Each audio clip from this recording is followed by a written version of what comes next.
ठाकरेंच्या शिवसेनेच्या रायगड आणि कर्जतमधील 20 नगरसेवक शिंदेंच्या शिवसेनेत त्यांनी प्रवेश केलाय। वरळीतील शाखा प्रमुख सूर्यकांत कोळींचाही शिंदेंच्या शिवसेनेत प्रवेश। पालघर विक्रमगडचे पवारांच्या राष्ट्रवादीचे नगरसेवक शिंदेंच्या शिवसेनेत। पुढील 2 दिवसांमध्ये राज्यातील काही भागांमध्ये मान्सून दाखल होणार। मराठवाडा आणि पश्चिम महाराष्ट्रात पावसाचा अंदाज। मात्र जोपर्यंत पूर्ण पाऊस पडत नाही तोपर्यंत पेरणी करू नका, हवामान विभागाचा शेतकऱ्यांना सल्ला। कोकणात पावसाचा येलो अलर्ट, तर चंद्रपूरमध्ये उष्णतेच्या लाटेचा इशारा। दिल्लीनंतर कॉक्रोच जनता पार्टीचं पुण्यात आंदोलन। पुणे पोलिसांना परवानगीसाठी पत्र। मात्र पुणे पोलीस आणि विद्यापीठ प्रशासन चर्चा करून घेणार निर्णय।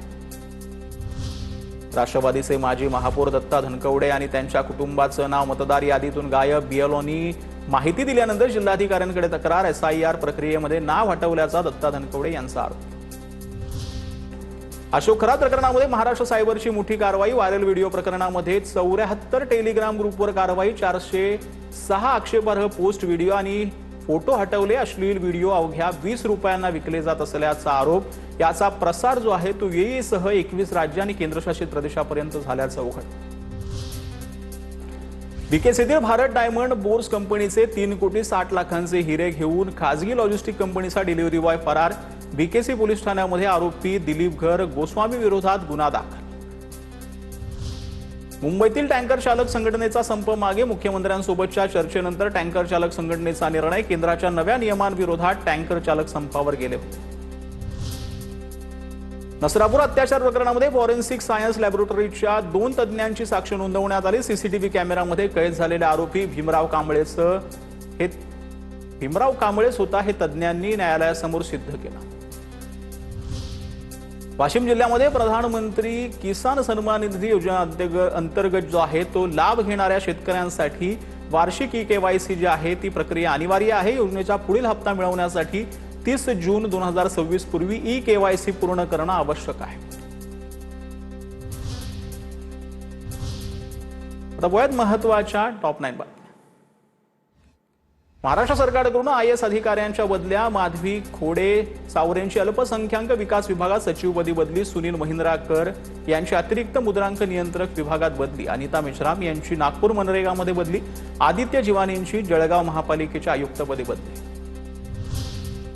भुजबळांच्या नावाचा गैरवापर करणाऱ्यांविरोधात गुन्हा दाखल। भुजबळांच्या सरकारी बंगल्याच्या नावाचा गैरवापर केल्यानं कारवाई। गिरगावमधील प्रकल्पाच्या जाहिरातीसाठी शासकीय बंगल्याचा गैरवापर। भुजबळ आणि संबंधित प्रकल्पाचा काही संबंध नाही। माजी आमदार विप्लव बाजोरी यांची याचिका सर्वोच्च न्यायालयानं फेटाळली। अमरावती स्थानिक स्वराज्य संस्थांच्या निवडणुकांमध्ये प्रतिज्ञापत्रावरील त्रुटीच्या आरोपांनंतर निवडणूक निर्णय अधिकाऱ्यांनी बाजोरी यांची अर्ज जो आहे तो रद्द केलेला होता। जागतिक योगासन स्पर्धेमध्ये सफाळेच्या विदिश राऊतनं सुवर्ण कामगिरी केली। अहमदाबादमध्ये आयोजित पहिल्या जागतिक योगासन स्पर्धेत विदिशचं उल्लेखनीय यश पाहायला मिळते।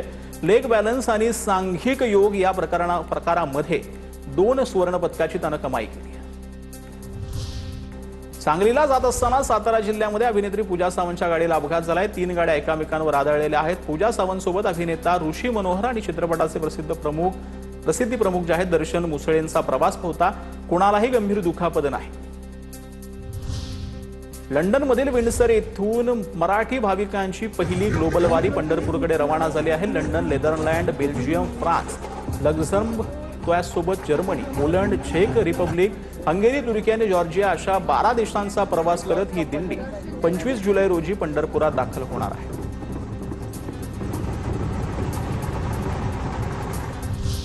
विदर्भातील शाळा 15 जूनपासून सुरू करण्याच्या शासनाच्या निर्णयाला आव्हान देणारी याचिका दाखल होती। आजच्या सुनावणीमध्ये शासनाकडून कोणतीही ठोस भूमिका घेतली नाही।